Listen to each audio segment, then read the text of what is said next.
Clapperboard, you're about to hear an original HFY sci-fi tale titled Panic Shook the Den.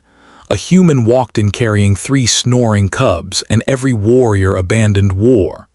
Find a quiet spot, put on your headphones, and let the stars fall silent. If you enjoy cinematic sci-fi narrations, consider subscribing for more. Now we begin. The storm over Turath sounded like metal screaming against stone. The planet's dust was iron-rich, and its winds carried grit that could cut paint from a starfighter mid-flight. Crimson clouds tore themselves across the sky, and lightning stitched them shut again, thin needles of light in an endless wound. Underneath those clouds, in the mountain ribcage of the Hive Cliffs, 1,000 low fires glowed like buried embers. The Kharrok had lived here for 100 long cycles. They had carved halls into rock and plated them with iron, hammered bone and bronze into spears tall as a man, fed shimmering crystals into braziers that pulsed like hearts. The Kharrok were warriors because the universe never let them be anything else. And tonight, as the war horns moaned low through the tunnels, every blade in the godsmith's den was pointed outward toward another war. In the outer galleries, drums spoke that older language, the message of quickened blood and marching feet. The Kharrok were preparing for a raid against the Coalition forward base that had landed in the gorge below at dawn. The Coalition had come to stop a bioweapon, the Dominion's newest sin, from blackening Turath's veins and from spreading like cold fire from world to world. Relief and research, they said. Negotiations and safety. But to warriors who had endured 100 broken treaties, the word coalition shaved thin as any dagger. Trust was a luxury, and there was no steel in it. Their den was a place of long shadows, of carved pillars and scars on the floor where shields had been tested and legends weighed like iron. Pale, luminous crystals bloomed from the stone in clusters that threw warm light across armor and skin. And into that long light, the drums drove thunder and the warriors' voices rose, a rhythm that made the walls remember battles from generations long quiet.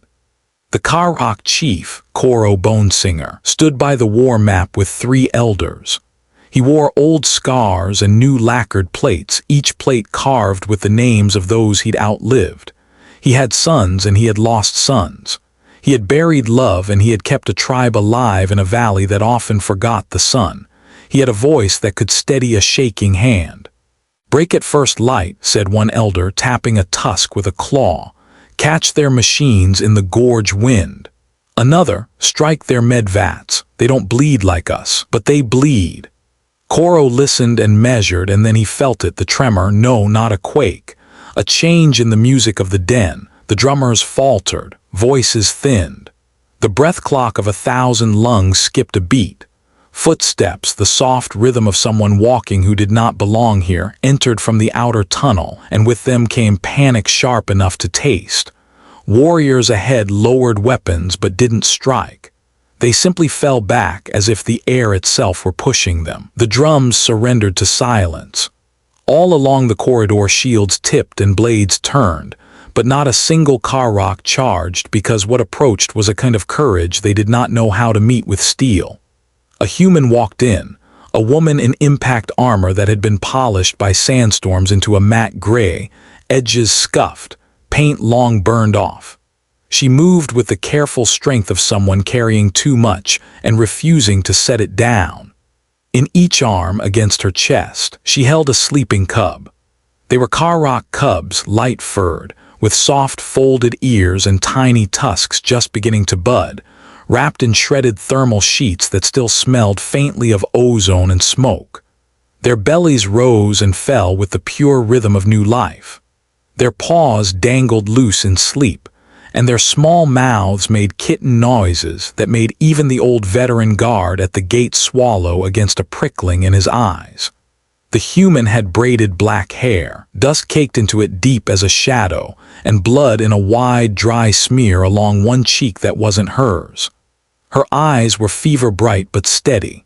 She walked with her boots wet from melted snow and reactor drip, and with each step the golden crystals near the floor lit brighter, as if recognizing a different kind of fire.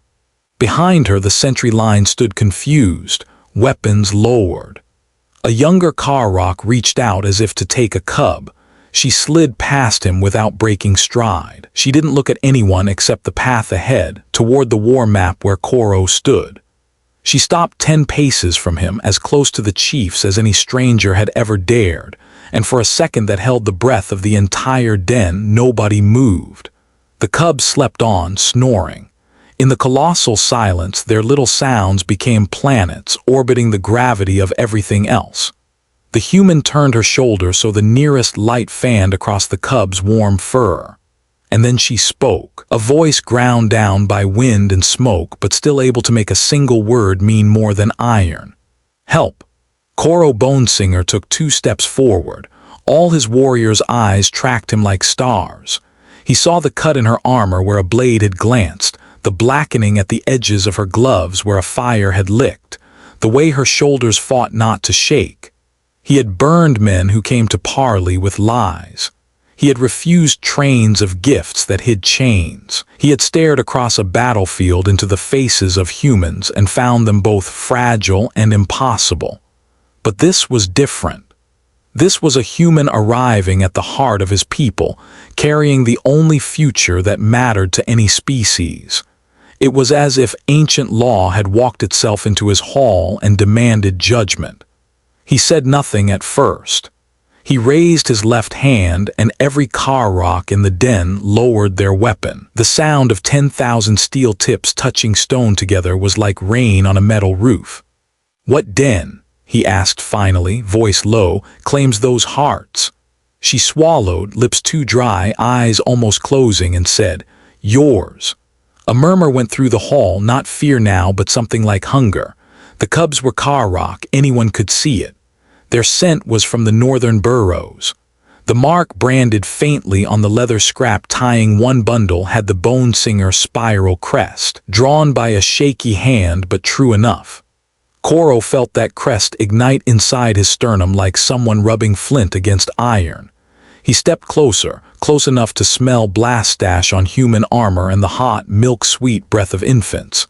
He didn't ask how she knew where the den was. He didn't ask where she came from. He asked the only thing that mattered. "What do you need?" She blinked once, and the gratitude that flared in her eyes looked like heat waver above road talk. "A warm place," she said, voice thin now. "A quiet moment, and every warrior you can spare, not for killing but for carrying." He understood the war in those words. He turned his head and spoke without looking away from her. "Runners, wake the women of the halls, heaters to the central cradle. Bring milk warmed by hand. Call the old ones who still remember the lullabies for the very small." "And the warriors?" asked an elder, teeth set. The question was habit more than defiance. Koro didn't look at him. "All warriors," he said softly, "are needed now." The den moved like a living creature taking a sudden breath. Hammers set down. Spears leaned against pillars. The war drums lowered to the floor and became wheels for cradles. Men whose hands remembered only the coils of spear leather moved to lift heavy thermal plates and carry them toward the cradle chamber. Women with hair braided in patterns of loss opened the chest where their mothers had stored tiny cloths woven in hope. Everyone who had a voice low enough to sing to the very new found a place near the heaters. The human let out a breath she had been holding since dusk and almost fell to her knees. Koro stepped in and took one cub with the careful strength of a man, remembering the exact weight of his firstborn. He passed the bundle to a midwife whose scars told of old knife fights and whose hands now shook only because she had not held a baby in too many years.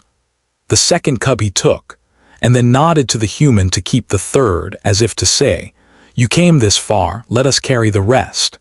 They moved as an escort to the cradle room. Along the tunnel, the luminous crystals burned brighter and brighter until the rocks seemed to starry slip around them, lit from within. The cradle room had beams blackened by a century of hearth smoke, a ceiling that sloped low to keep warmth tight, and a central pit lined with soft skins and thick cloths woven to hold heat like captured sunlight. The human hesitated at the threshold and then stepped in. The cub in her arms gave a small sigh and slept deeper. In that first, unexpected stillness, while old women tested the warmth of milk on wrists and young men brought water and clean cloth, the human finally told them what had torn the night. "My name is Mara Quinn," she said, sitting on the floor with the cub tucked against her ribs as if they'd been built for each other. "I'm human, born under dull skies, and I serve as a medic with the Coalition's forward unit that landed in the gorge. We came because Dominion Labs released something into this valley. We called it quiet rot." She looked up, and even the fierce midwives paused to listen. "It smells like wet stone and it moves like fog. You don't notice it until you stop hearing the little things, the insects, the wind in the crystals, the breath of the very small. It steals sound from the body, it hushes the heart. We've seen it before on moons where nothing is left but silence so heavy it feels carved. We built a vaccine, slow and stubborn, and the Coalition sent me with a small team and a case full of hope. We thought we had time to talk. We thought we could set up a clinic at your gates." Her head sagged once, remembering. "The Dominion thought faster. Their mercs hit our camp at dawn. We scattered into the gorge with samples and codes. Good people died being very brave. I ran with what I could carry." She glanced at the cubs, and her face, so steady before, folded in grief. "They hit a caravan from your North Burrows, families. It was bad and fast. The rot was already in the air. I found these three in a broken cart, bundled under warm skins, sleeping hard. The mother," her voice cracked, she swallowed it. "She had a mark like yours on her arm. She tried to get them to safety. She died trying, but she wrapped them in everything that would hold heat, and she scratched your crest on the tie. I followed the way the crystals brightened as I came closer to this mountain. I guessed the den would be where the light is strongest. I was right." No one spoke for a moment. In the outer halls, men who had been ready to die that night now listened to the stories of their children. Kharrok crouched on the hearthstone and looked at Mara. "You came carrying our future. You did not come with blades. We owe you 2 debts, the old law says so. One for saving blood, one for risking your own to do it." Mara shook her head. "You don't owe me, you owe them." She nodded at the cubs. "And you owe your world, because quiet rot doesn't care about tribes or banners. It will hush everyone. It will silence even your gods' names if we don't stop it." Kharrok's eyes burned slow. "Then we stop it." That was the moment, though no one could have named it then, when the war truly changed. Not when a treaty was signed, not when a fortress burned, but when a human carrying 3 sleeping lives walked into a den, and every warrior set down his sword to pick up a cradle. The first enemies that night were not other soldiers. They were time and temperature and fear. The old women and the medics together worked with wordless coordination. Mara showed them how to check for early hush, how to watch the pulse at the throat, how to listen for a throat that swallowed too slowly. The midwives showed her how to wrap a Kharrok infant so the minor tusks didn't rub the lip raw, how to rub a tiny ear to coax a deeper sleep. Men carried heater cores like shields. The crystals in the walls pulsed. While hands worked, Kharrok took aside 4 trusted captains and listened hard to Mara's map of the gorge, the location of the fallen caravan, the smell of the rot and the way it drifted, the signature of the Dominion's drones. They drew an answer on a slate with chalk that glowed in crystal light. Not a raid to kill, but a salvage mission and a rescue, a run to find more living in the fog and to bring back a case that could inoculate a world. And when the first cub finally woke, snuffled and cried, the sound thin and fiercely alive, the entire den exhaled. It sounded like warriors returning from a sea storm. The cry didn't last long. It turned into a small, hiccuping snore almost immediately, chin nestled in the crook of Mara's elbow. The other 2 cubs shifted only enough to tuck their paws closer. "Sleeping hard," Mara whispered, half to herself. "Bodies know when work is done." Kharrok looked to the captains. "We go now," he said. No blades pulled unless pulled against us, shields up, masks on. We bring back what our people dropped and any of ours they missed. He put a hand to his chest and thumped the plate over his heart. For the future that snores. The captains smiled with their eyes and went. They left the den with 40 runners, fast, quiet, shoulders built for lifting, and 8 of the oldest women who had taught themselves long ago to fight with their hands open. Mara rose to follow, but her body was out of currency. It had spent everything it had buying those cubs this 1 hour. She swayed, and Koro's big hand steadied her back down. "Rest," he said. "When breath returns, you will teach us how to stand in this fog and not be hushed." Her mouth wanted to argue, to bite back at a lifetime of being told to sit while men carried war, but it wasn't that. Not this time. These were not men dismissing. These were guardians distributing weight. She nodded, bowed her head for a moment over the cub, and then, like the infants she'd saved, fell asleep between 2 heaters with a weapon still strapped to her thigh and blood dried in a brown streak on her cheek. Turath's night kept moving outside. The gorge wind combed its iron fingers through the valley, and above the storm the Dominion ships continued their slow, patient turns. Quiet rot, brewed to exploit the planet's ionic balance and cling to crystalline lattices, rolled through low places in a silence that was less a lack of noise than a deliberate hunger for it.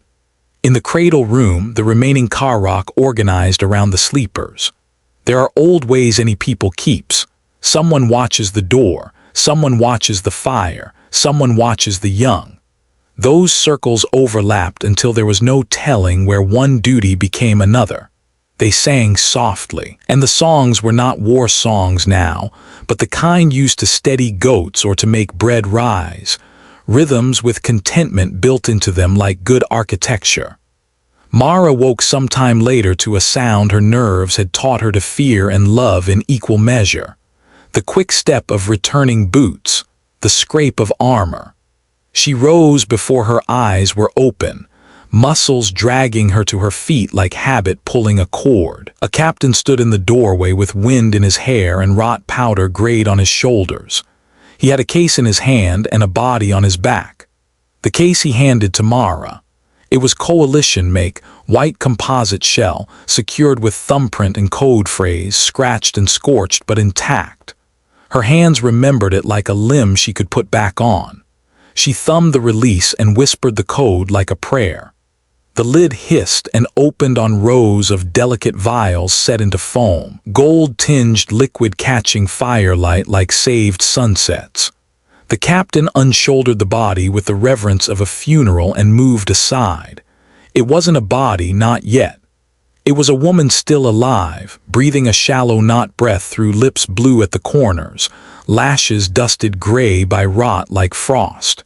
She was Kharrok and old, and her tusks had been sanded blunt by time. She wore the marks of a caravan leader. Around her neck was a pendant cut into the spiral crest of Koro's line. Mara looked to Koro, but even before she finished that turn, she saw it in his face. Everything he was fought to stay still, as men do when the earth under them leans without warning. The old woman on the floor was his sister. No one mourned, not yet. Mara grabbed a syringe and a vial, snapped a needle into place with a movement so sharp it clicked the air. "We need a shielded room," she said. "Warm, clean.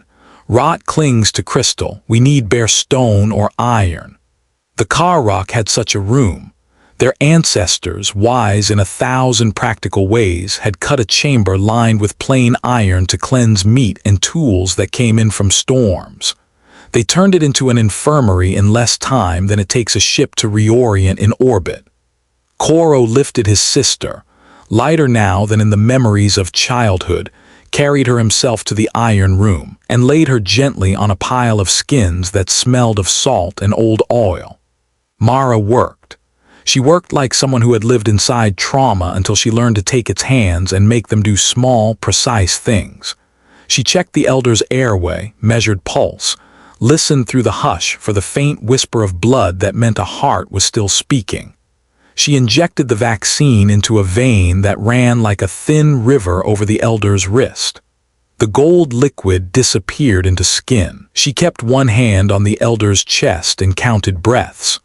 For a long time, nothing changed. The iron walls listened. And then slowly, the faintest clearing of a throat, the smallest shudder, the tiniest sound of a long-held breath finally let go.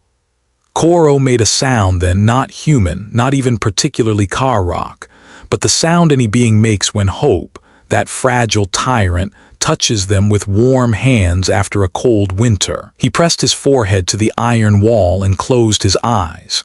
When he opened them, they were not red. They were clear. They used the case like a well in a desert. Vial after vial went into arms and throats, into children and wounded men who smelled faintly of fog, into the caravan survivors the runners brought in on litters, into Kharrok warriors who had walked through too many low places that day and felt too little afterward. The old women with steady fingers took turns beside Mara. The younger captains swapped armor for boiled water. Outside, the Dominion noticed. They had not expected their fog to fail. They had not expected a human to break a line of men and superstitions and walk into a den and turn it into a hospital. The Dominion had done the math the Dominion always did and decided that when sound died, resistance would follow. But sound lived that night in iron rooms and cradle halls, in the rhythm of old lullabies and new breathing. The engine of their plan started to cough, so they sent a ship down between squalls, a black wedge without markings. It dropped through the clouds along a vector the gorge taught the unwary to avoid, skating the edges of turbulence that could flip a transport like a toy. Its nose opened and drones spilled out, a net of bright points moving together like a single thought. They threaded the gorge toward the den. On the cliffs above the den's mouth, an old goat herder named Tar watched the sky with eyes milked by age but still sharp for movement. He had not come down even when war horns called. His job was to read wind and guide dumb animals through smarter weather. He saw the black wedge cut the storm and felt a wrongness that prickled his teeth. He took from the niche in the rock a single flare arrow older than he was and set it to the string of a bow older still. When the wedge boomed past, he loosed the arrow. It arced against red clouds like a comet's whisper and struck the rock face above the den, blooming not in fire but in sound, a tone so low the bones in nearby skulls vibrated. Inside the halls, weapons found their owners again, not for raiding but for defense. Iron doors slid into sockets long silent. Kharrok stood at the entrance with a shield that had seen his grandfather's fist. Mara should have been asleep. She should have been sitting to eat broth.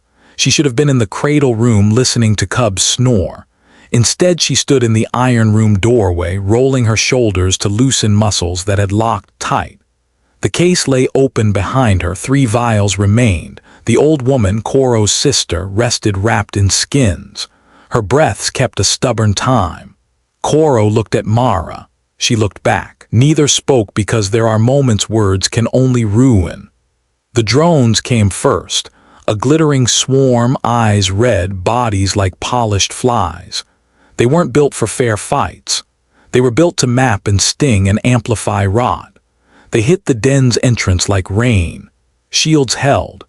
In the second rank, a boy named Vec with still soft tusks flinched when the first drone slammed into his shield and burst in a spray of acid that hissed and steamed in the storm air. Kharrok's hand steadied his shield, settled it like a father's palm on a frightened colt.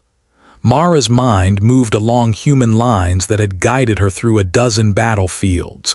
Wind direction, chemical signatures, drone programming, power sources, the taste of the air. She swallowed and found her mouth dry and full of metal. "They're seeding rot," she said to no one and everyone. "They'll try to choke you with silence and wait for panic to do the rest." Kharrok's voice was quiet enough to cut through anything. "Not tonight." He nodded to a captain who had once been a smith. The captain lifted a tube of hammered pipe and a pot of boiling vinegar. There's more than one kind of science. Some of it doesn't need computers. Vinegar steam rose, thick and sour, and clothed the entrance while men dragged in wet cloths, laid them steaming over the crystals, and turned an ancient cleansing ritual into a chemical shield. Drones that hit the clouds sizzled and sputtered as their rot-seeding mechanisms clogged and shorted. Some still made it through. What followed was fast and close. Kharrok shields sang like bells struck hard, spears slipped into gaps between plates, but the most important movement was inward. None of the drones passed beyond the second door. The cradle room held. The iron infirmary hummed like an old ship's engine keeping life aboard. Then the ground shook. Not a quake, a deliberate strike. The black wedge had set down in the gorge mouth, and something bigger than drones came crawling up the slope on legs like rails, guns bristling like anger turned into architecture. It was the kind of machine someone builds when they forget what the hands that build them were for. Koro wiped drone blood, a chemical slick, from his cheek and spat. "We have nothing that eats that," he said calmly, not as complaint but as inventory. Mara had something, not enough to destroy the machine, enough to make a point. She looked at the last 3 vials in the case and imagined the angles, the turn of air at the gorge mouth, the heat of the machine's exhaust. She thought of a trick an old sergeant had shown her, a way to make a small thing shout like a giant if your math was right. She took 1 vial. Her hands were steady, though a part of her mind screamed at wasting a cure. But this vial wouldn't save anyone if the den fell. She took a coil of release wire, the guts of a flare, a packet of fine iron powder used by the Kharrok to clean blackened pans, a kettle of vinegar steam, and a strip of cloth. She built something in the space of 3 breaths that looked like a childish toy, a twirling thing that would spin when thrown. Sometimes you didn't need a missile. You only needed to scare a machine. She ran to the entrance, ducked under a shield, and stepped into the slice of outside that wind kept sharp. She let the thing spin out from her fingers into the storm. It caught an updraft like a drunk bird and rose just enough. When it reached the machine, the vial within snapped against heat and broke. Gold liquid went a vapor in the exhaust as iron dust kissed it, and for 1 second the air sang like string. The machine's audio dampeners took the note hard. They oscillated to kill it. Mara's trick gave them too much to swallow. They swallowed their own echo and choked. The machine stumbled. It didn't die, machines don't do that easily, but it paused. Sometimes all you need is a pause. The Kharrok didn't waste it. Teams of 2 and 3 sprinted into the gap, not to attack the machine, but to attach chains to its legs and to the iron rings hammered into their mountain a generation before. The machine lurched and tried to reorient. The mountain said no. The chains sang with stress but held. Steam and smoke and rot poured around them in a chaos so thick it felt like cotton packed into lungs. And within that muddle, the den held and the cubs slept, and the iron room's breath clock ticked on. The black wedge above the gorge fired once, a warning shot or a frustrated exhale. A canyon wall sloughed off like old bark, tumbling into dust. But the storm grew teeth and bit at the ship's wings. It rose away, uncommitted to losing a whole transport for one den that refused to hush. When the last drone burned out and the machine rattled itself still, the Kharrok cleaned the entrance with boiling vinegar and songs. Mara went back to the iron room and washed her hands with water carried warm, and she saved the last 2 vials for the 2 smallest breaths in the cradle, twins, almost weightless, who had started to breathe as if the air were too thick to chew. She watched their little chests and willed the medicine to be as stubborn as she was. Dawn found them all standing, sitting, or sliding slowly down a wall to sleep where they were. Koro sat with his back to the iron door, head tipped back, eyes open. He looked across at Mara. The space between them felt like an agreement spelled in different alphabets. "Your people," he said finally, "will they come again, with help instead of fear?" Mara thought of commanders far above the storm, reading numbers next to words like acceptable loss. She thought of the medic station in the gorge, the tents good in rain, the boxes labeled with codes that stood for lives. She nodded. They will if I ask them like I mean it. Kharrok tilted his head. Then ask. She did, but not with the long drone of official channels that could take days to hear war's argument. She pulled from a pouch a small black speaker built to punch a signal through interference, a tiny screaming rock in a stormy sky. She keyed a code no one wanted to use, a code that meant we are losing something we should not be able to lose. The gadget lit blue and burned a hole through the noise to a listening ear in orbit. "This is Mara Quinn," she said into the quiet that followed. "Coalition forward medic, current coordinates the Hive Cliffs of Turath, Bone Singer Den. Quiet rot active. Dominion forces deployed and repelled. Locals friendly and life-bearing. I have in custody one intact vaccine cache and proof of efficacy on multiple species including Kharrok. Request immediate medical drop, civilian protection protocols, and a command with spine enough to look past old stories. We are saving babies down here. If you have blood in your body, send me more hands." The reply came after a heartbeat that lasted a lifetime. A voice she knew, rough with fatigue and something like shame. "This is Commander Ree, we hear you. Dropships en route with med shelters, neutral zone beacons, and personnel. We'll do better than we have. Hold." Mara let out a breath she'd been hoarding for years. She turned to Kharrok. "They're coming." He nodded once. "Good, we have more than babies to save." What followed were days that were years. The den transformed into a city of hands. Coalition medics and Kharrok midwives worked elbow to elbow. The Iron Room became a school where knowledge crossed species like a bridge made of necessity. The old goats were moved into inner chambers where rot couldn't crawl. The war map, once paths to kill, became routes for rescue, run times to villages, schedules of heater maintenance. Men who owned spears lent them to hold up tent poles against the wind. Boys who had wanted to die glorious deaths learned how to clean wounds with gentle salt. Young girls whose eyes had reflected bonfires learned to read gauges and count drips, to listen to the older women's songs and match them to the throb of a pulse. The Dominion was not quiet. They stung where they could, no longer with the confidence of a plan unfolding, but with the resentment of a plan interrupted. They harried drop lanes. They stirred local mercs with offers of clean water and credits. But every attack now hit a network of people who had learned a different kind of war. The Kharrok took the blows into shield walls built not to advance but to endure. Coalition ships learned the wind's back ways from goat herders who read sky like scripture. And everywhere the vaccine went, quiet rot retreated like winter in the face of a spring that had decided to save what it could. There were losses. There always are. In a narrow tunnel near the North Burrow, a flare exploded wrong and 3 men who had never held their children died learning how to steady a panicked evacuee. In a culvert outside the den, a drone found a gap and stung a girl with hair like storm-caught grass. She died in her mother's lap while the world around them promised to make that matter.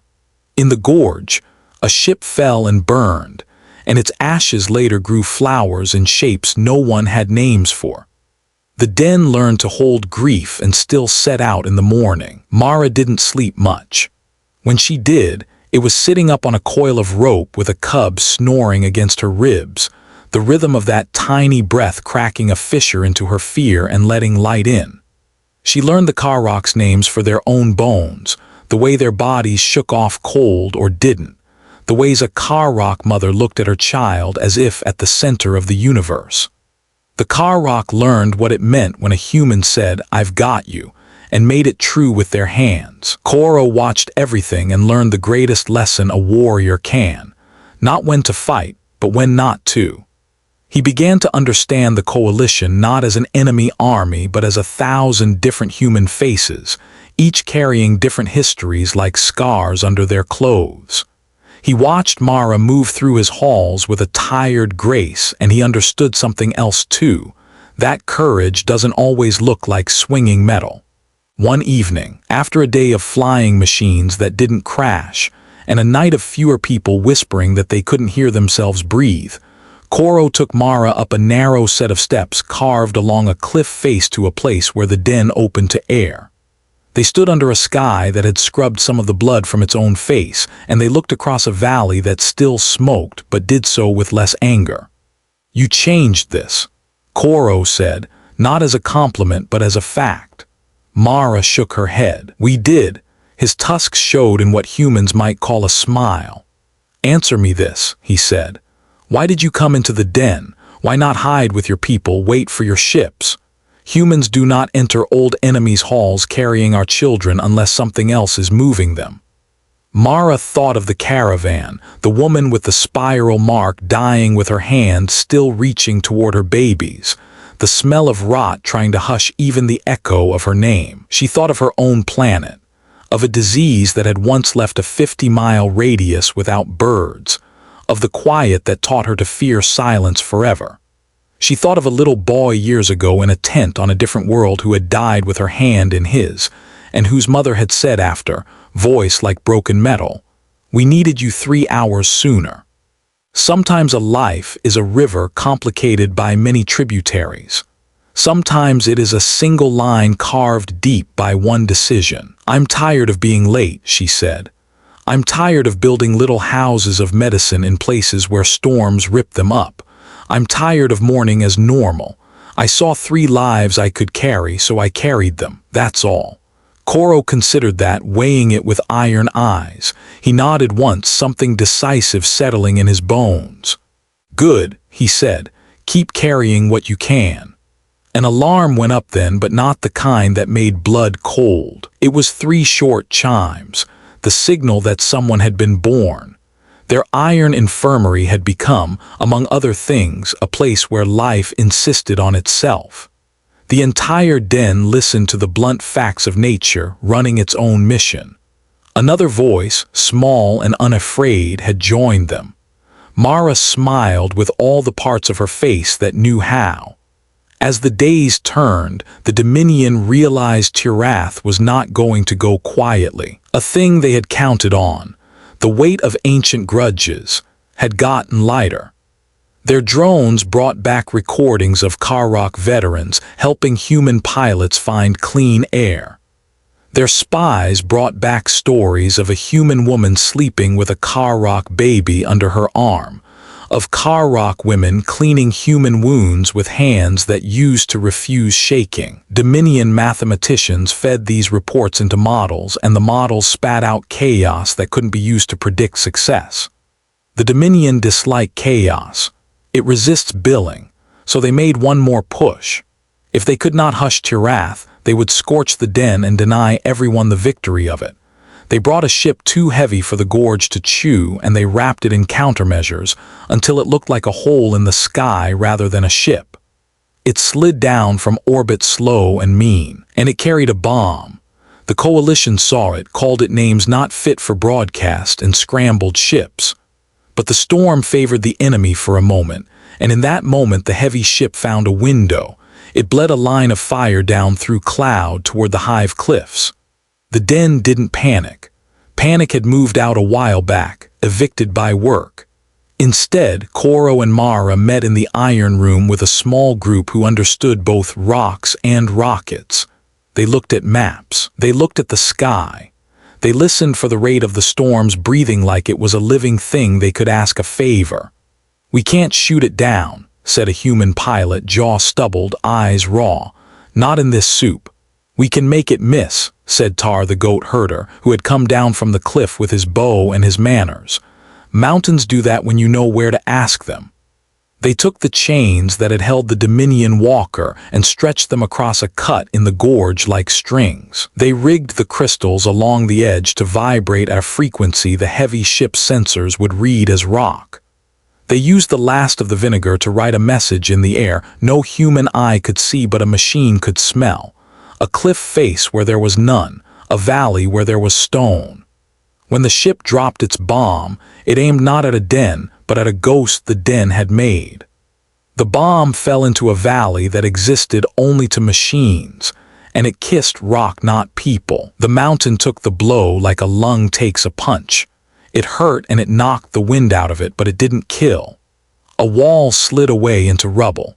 Dust rose as if the earth were sighing, but the den lived. And then in the aftermath, the storm finally turned. The wind shifted in a way the goat herders had been waiting 30 years to feel again. Clean air from the high passes slid down the gorge like a hand into water. The Dominion ships, heavy and unused to not being obeyed, bucked. The coalition ships dived. And in that clean line along the cliff, between a sky that no longer bled and a valley that still smoked, every able body in the den stepped out and watched the black wedge that had tormented them all week burn into two bright streaks and fall. There were cheers. There always are when a bully stubs his toe, but the cheer that mattered most was the sound of a child, one of the three Mara had carried, waking up and laughing at the crystals that hummed above the cradle like a choir of little sons. The war didn't end that day. Wars don't.